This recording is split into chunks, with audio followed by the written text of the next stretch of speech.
This episode is made possible thanks to our patrons. Patrons like Heather Caval de Moya, Bridget Tierney, Deathlook81, Joshua Phillips, Adrian Hinson Harrison, Brooke Ziegler, Allison Parker, Buddy Kuchta, Christopher Murphy, Josh Johnson, and Joe Boulis. Patron rewards range from early releases, shoutouts, sticker sets, bonus episodes, and personalized narrations. If you'd like to find out more about how you can support the podcast, please check out the reward tiers at patreon.com/creepypod.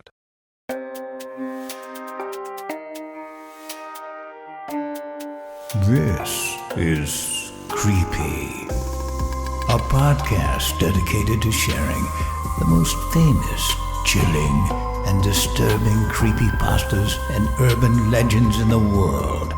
Whether these stories truly happened or are simply fabrications is for you to decide. These stories may contain graphic depictions of violence and explicit language. Listener discretion is advised.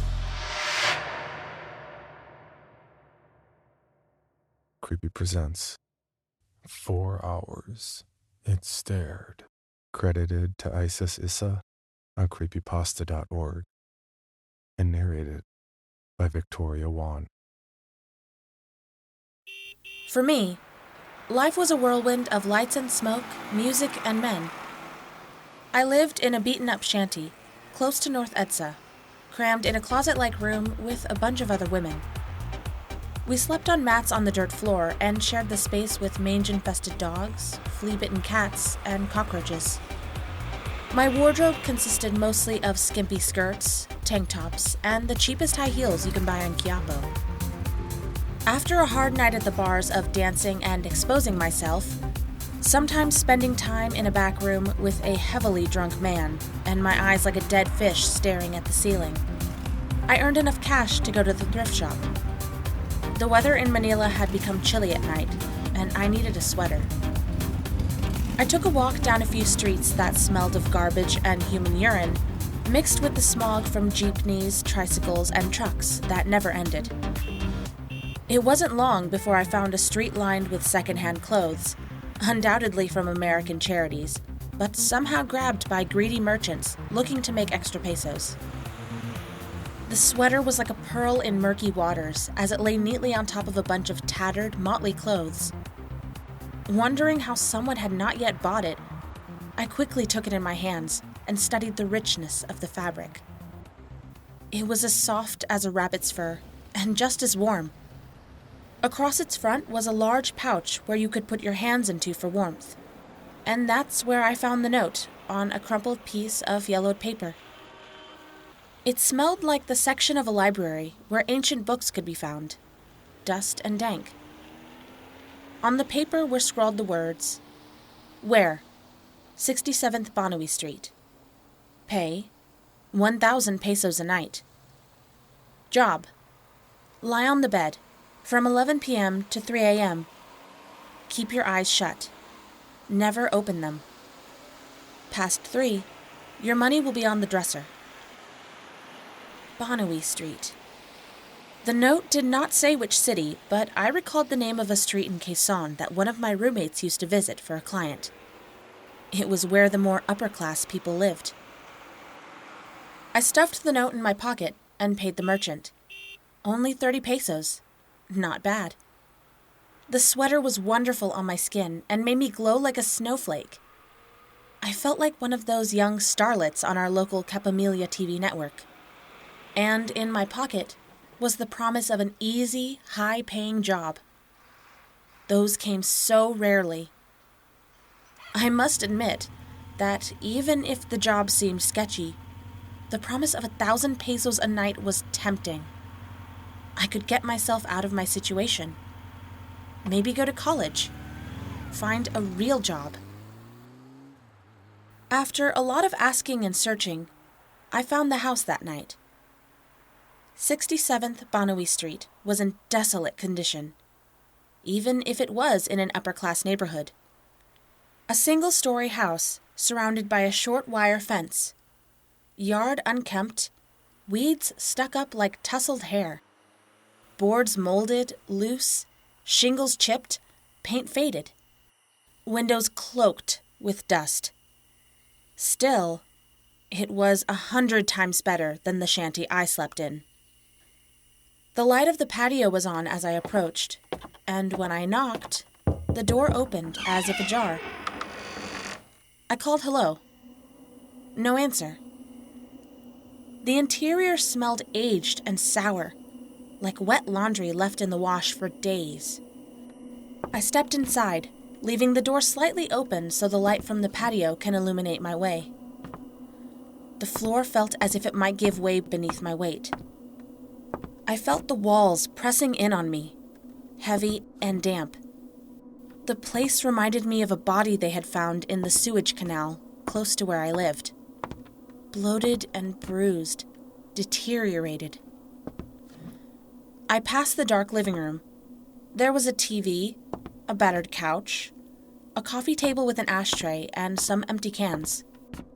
The room reeked of cat urine and dried feces. No one was there. I attempted to turn on some light switches, but found them useless. I turned away and headed down a hallway, noticing a pale light glowing beneath a closed door. I called again. Absolute silence. I clasped the handle and pushed, ignoring the greasy residue it left on my palm. I found a single bed covered in drab sheets, one dresser beside it with a digital clock. It illuminated the time strongly through the darkness. 10:50 p.m.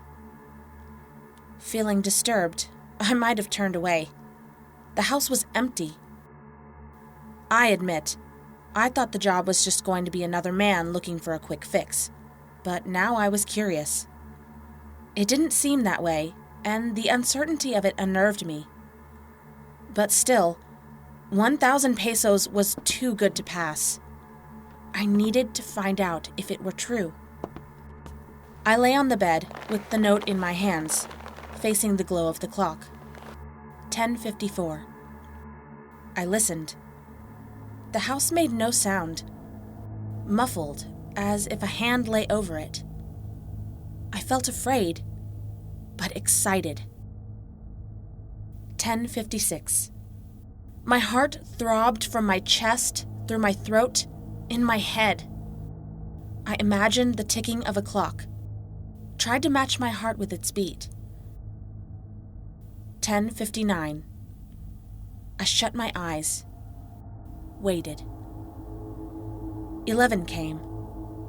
I knew with my eyes closed because the change in the atmosphere was immediate. I was not alone. My eyes were shut, yet I felt it. So close to my face, the minute hairs on my forehead tingled. It breathed. Tight, stressed, as if forced to breathe only from its nose. I felt the air warm the area just above my lips. I smelled it. A sour smell, like pickled gums. And there was something else. Pungent, thick, sweet. The smell of blood. I resisted the urge to gag. Seconds turned into minutes, and still the presence lingered against my face. My body suffered, paralyzed with fear. I felt every strained breath. In, out. Slow. Afraid. I felt the slightest itch on my body. Prickles against my legs, bites up my thighs, behind my back and neck. Sweat creeping, crawling, brushing upturned hairs and begging me to scratch and move. I didn't.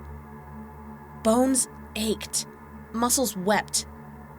My heart struggled like a sparrow caught in someone's hands. The presence continued its steady closeness to my face. My forehead glittered with sweat, and now began to throb. My nose pricked, twitched. I wonder if it saw that.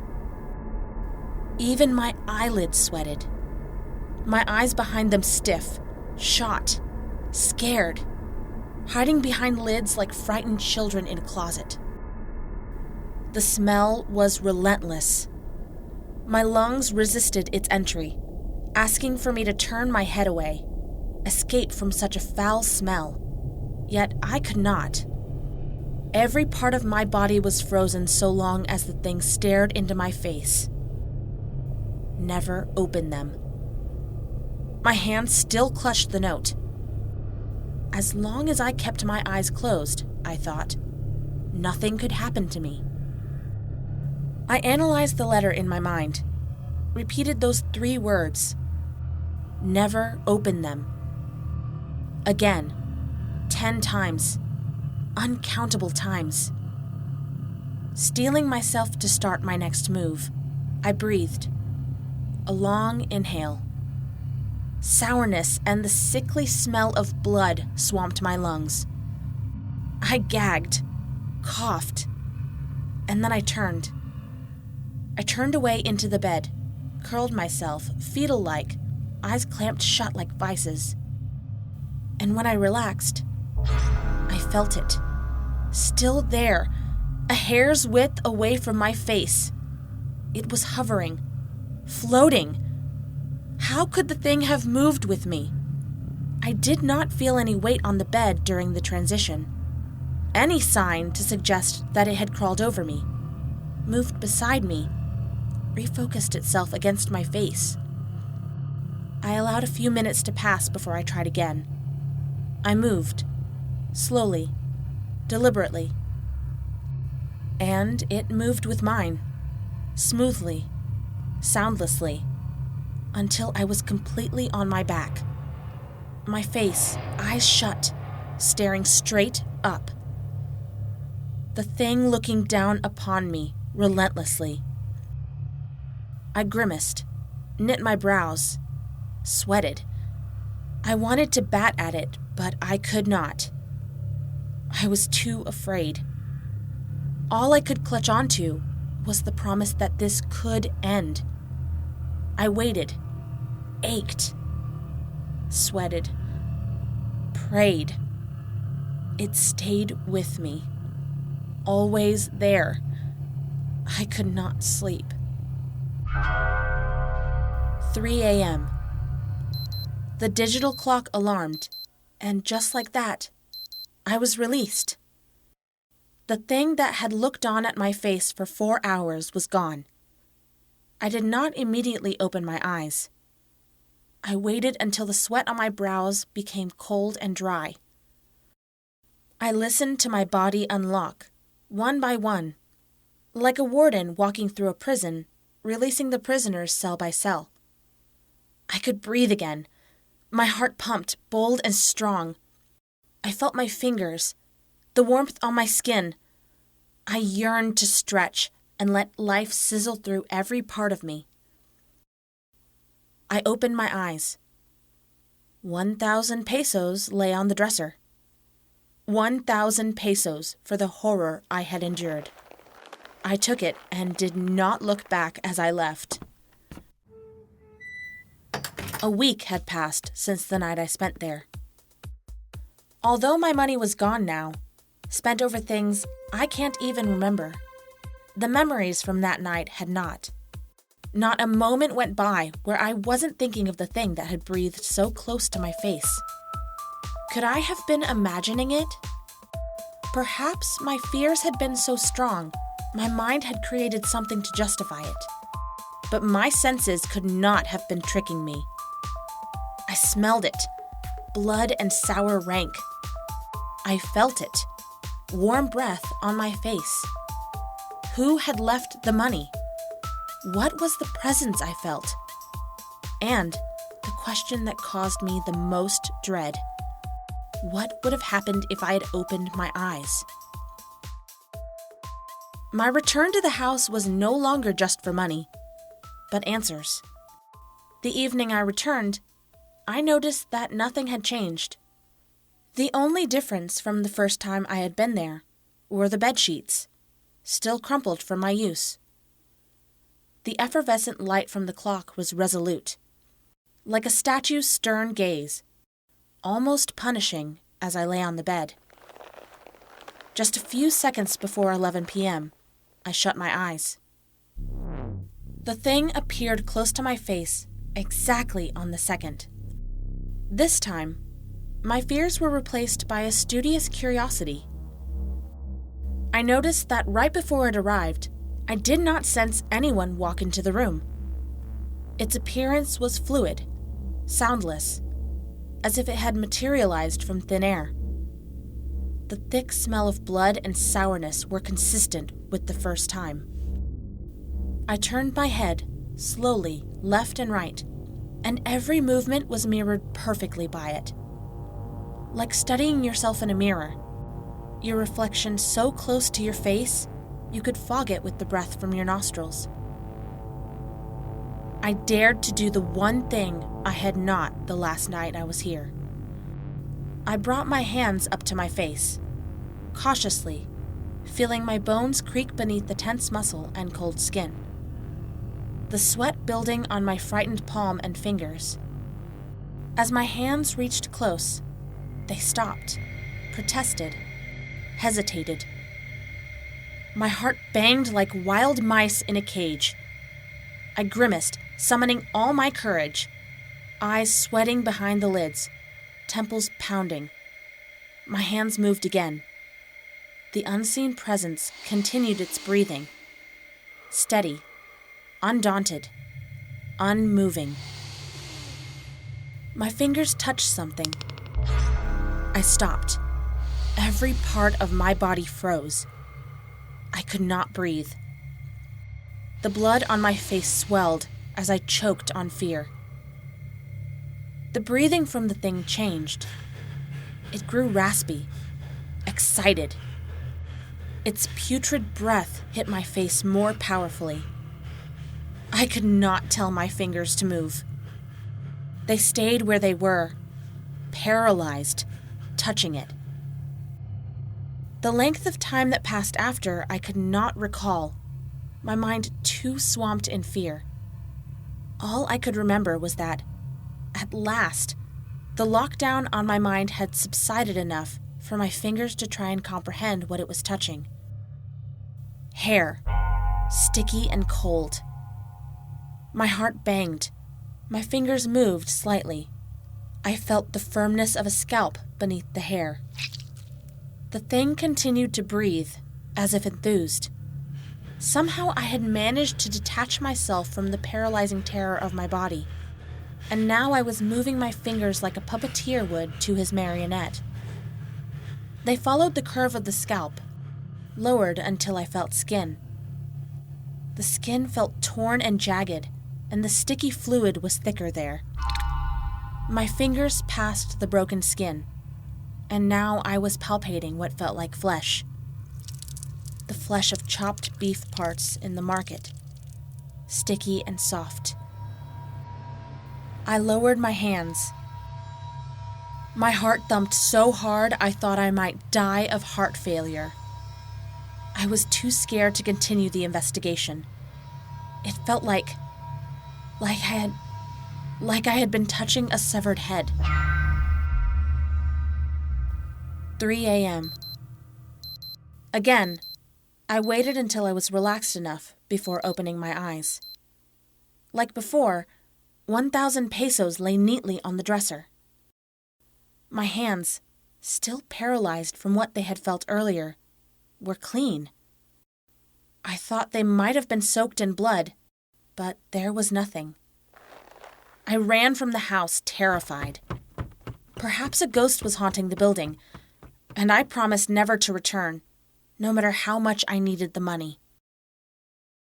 But that was a month ago. My roommates and I had taken a turn for the worst. Town officials were cracking down on businesses like the one we worked at, and required to show proof that we were tested, just to make sure we weren't spreading any diseases. But lab tests required money. The bar managers I worked for were snapping up only those girls who could give him the negative tests quickly. And space was limited. In spite of the fears I felt, and promises I had made to never return, the need for money was greater. After all, Hadn't nothing bad ever happened to me while I was there? 11 p.m. The demonic presence returned. I grimaced, my eyes tight, determined not to let it scare me. I told myself the job was easy. Keep my eyes closed from 11 to 3, and I will be paid. Handsomely. I suppose I had gotten used to the presence, for only a few hours into the night, I found myself fighting the urge to sleep. The rhythm of its breathing lulled me. In, out. In, out. Its sour, fetid breath mixed with the sickly sweet smell of blood, perfuming me to sleep. I tried hard to fight it. I failed, and soon sleep's heavy hand had successfully pressed down on my weary mind. The girl in my dream was pretty. Slim body, short. Hair long and straight, as dark as the skies in the province. Eyes deep and shadowy.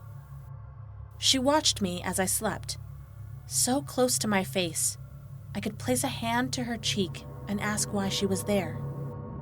"Leave," she whispered. "Leave." Her face grew distorted, and then she started making choking, gagging sounds. I sat up with horror and watched as her skin turned to a ghastly blue. Her eyes bulged and turned red.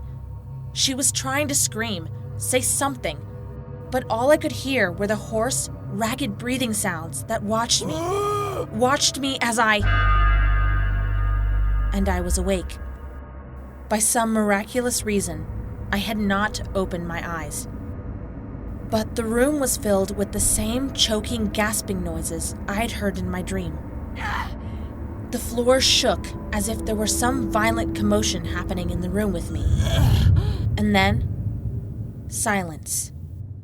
Only my beating heart banged in my ears. Still, I did not open my eyes. Not now. Not until I could hear the alarm so I can safely take the money and leave. But it did not end there. The next sound I heard sickened me more than anything I had ever experienced. A rhythmic, moist sound, like someone carving flesh with a saw. And then dripping. A thump as something heavy hit the floor. I heard footsteps, heavy and slow, headed my way.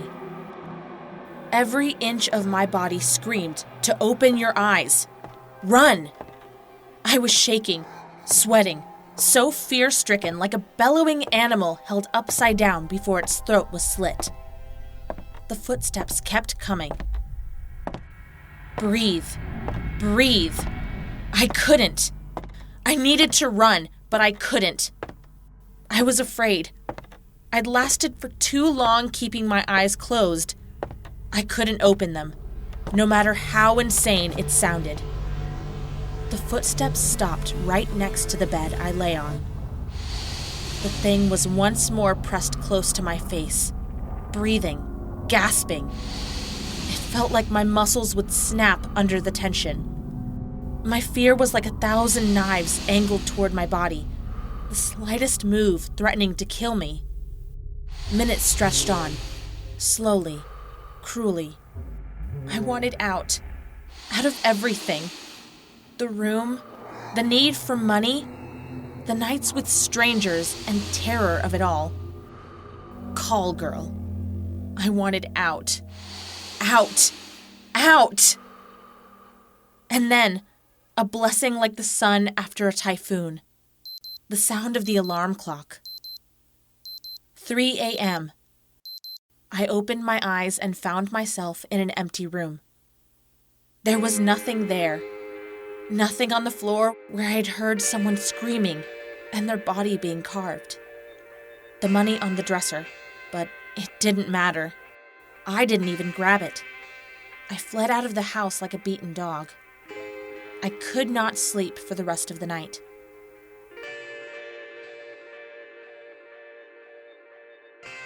The next morning, I sought out some answers to the house I had been visiting.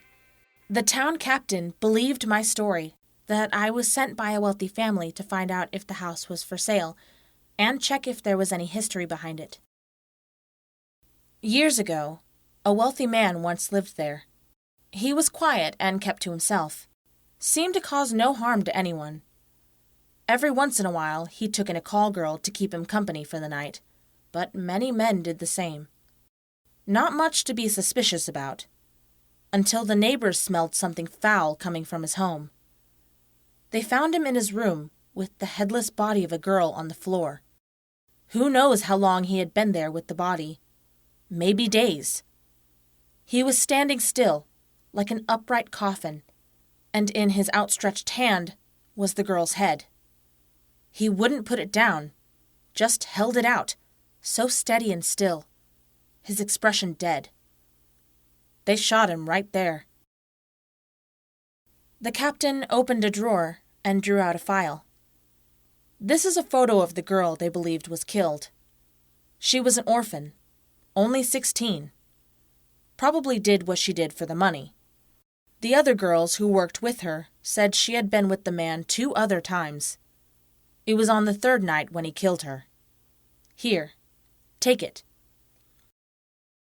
She was the same girl from my dream, but what chilled me more was the sweater she wore in the photo. White and soft. The same one I had found in the second-hand store with the note in the pocket. I thanked the captain, barely able to let out the words. When I returned to my shanty later that day, I discovered that the white sweater had disappeared from my closet, and so did the note. When I asked my roommates if they had seen or taken it, all I got was the answer no. I gave up working as a call girl and found a job as a caregiver for an elderly couple. Although the work was hard and slow, I persisted and saved up enough money to start college.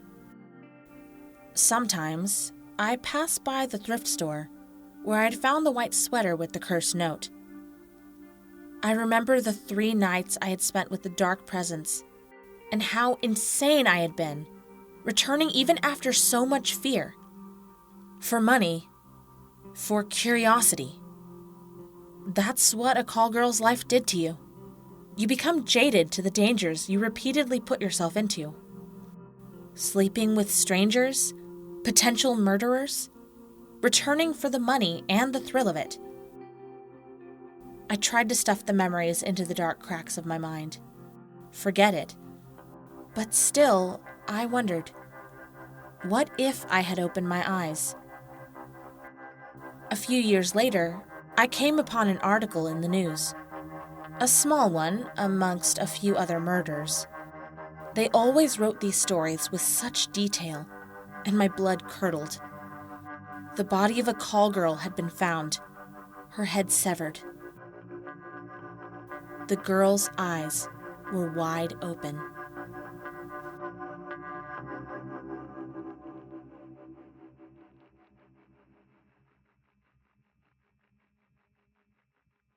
For more information, including pictures and videos of the stories told on this podcast, or to suggest stories for future episodes, please visit us at CreepyPod on Twitter, Instagram, and Facebook, or email us at creepypod@gmail.com.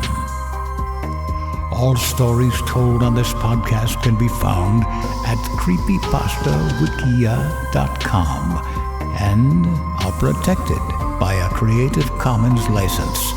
Some rights reserved unless otherwise stated.